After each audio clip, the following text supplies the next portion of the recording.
Hi guys, Mrnewmobile here. Please subscribe followed by the bell. Nokia was both famed and notorious for its innumerable phones, some of which have gone down in history for their iconic designs. There are some, however, that have also gone down in infamy for their odd designs that, while eye-catching, end up being unusable.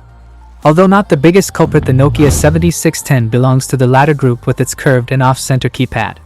With reviving some of Nokia's classic designs, there has been some interest in modern interpretations of these peculiar. Although it stuck to the conventional vertical candy bar format, the Nokia 7610 is characterized by an odd combination of sharp and curved corners on opposite sides, giving it a leaf-like shape. What made it even more unusual, however, was the shape of its keys. While it also conformed to the T9 layout, the keys curved a bit and had non-uniform sizes, making them harder to hit accurately by muscle memory alone. The Nokia 7610 5G ditches that novelty for a more standard keypad layout, one that would be instantly familiar to users of those old phones. The keypad is, however, still off to the right side, and the empty spot on the left is taken up by a large flat circular that functions as a sort of joystick controller.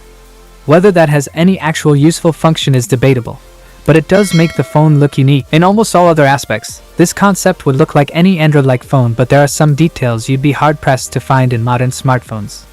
There's a headphone jack for one, which is a rare sight these days.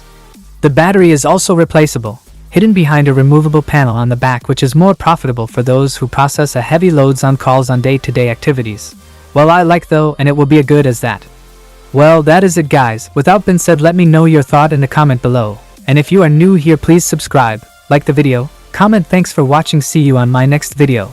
Peace out.